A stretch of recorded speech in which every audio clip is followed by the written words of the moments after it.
बहुत समय पहले की बात है। सरयू नदी के किनारे अयोध्या नाम का एक सुंदर राज्य था। अयोध्या के राजा थे राजा दशरथ। उनकी 3 रानियां और 4 पुत्र थे, राम, लक्ष्मण, भरत और शत्रुघ्न।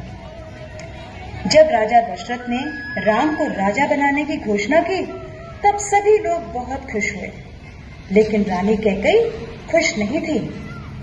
महाराज, क्या आपको याद है आपने मुझे 2 वचन दिए थे? आज उन वचनों को पूरा करने का समय आ गया है। मेरा पुत्र भरत राजा बने और राम 14 वर्ष के वनवास को जाए। राजा दशरथ की आज्ञा पाकर राम और लक्ष्मण सीता के साथ 14 वर्ष के वनवास के लिए चले गए। पंचवटी में सीता माता ने एक सुनहरे रंग के मृग को देखा।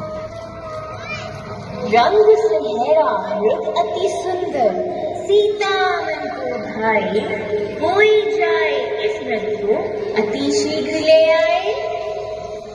सीता माता की इस बात को सुनकर श्री राम मृग की खोज में जंगल की ओर निकल गए। बहुत देर हो गई, प्रभु राम अभी तक लौटे नहीं। लक्ष्मण, लक्ष्मण, हे सीते, हे सीते।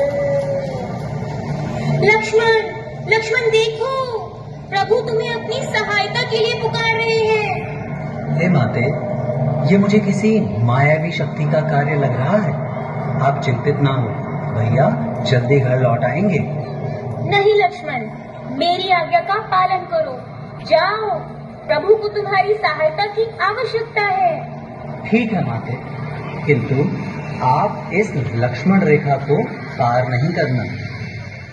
रावण को ज्ञान था कि वो लक्ष्मण रेखा को पार नहीं कर पाएगा, इसलिए उसने साधु बनने का ढोल नचा और सीता माता को उठाकर ले गया।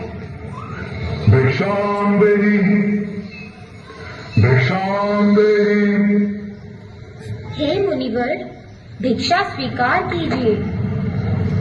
हे देवी, एक साधु का इतना आदर, घर के द्वार से ही भिक्षा देकर भेजना चाहती हो।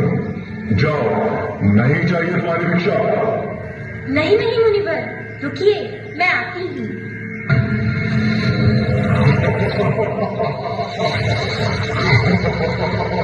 बचाओ, बचाओ, बचाओ, भैया लक्ष्मण, प्रभु राम, बचाओ, बचाओ, हे नाथ, मुझे बचाओ। यह धर्मी पापी रावण मुझे उठाकर ले जा रहा है, बचाओ। राम और लक्ष्मण सीता माता को कुटिया में ना पाकर बहुत चिंतित हुए और उनकी खोज में निकल गए। श्री राम, लक्ष्मण और हनुमान ने लंका पर चढ़ाई कर दी और राम और रावण का युद्ध हुआ, जिसमें श्री राम विजयी हुए।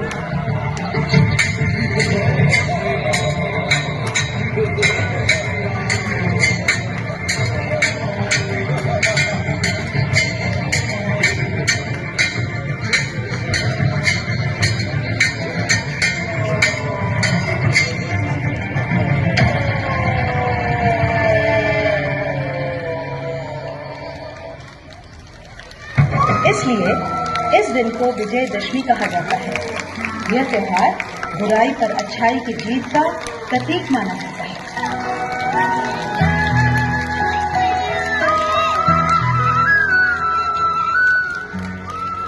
Thank you, students, for the wonderful program.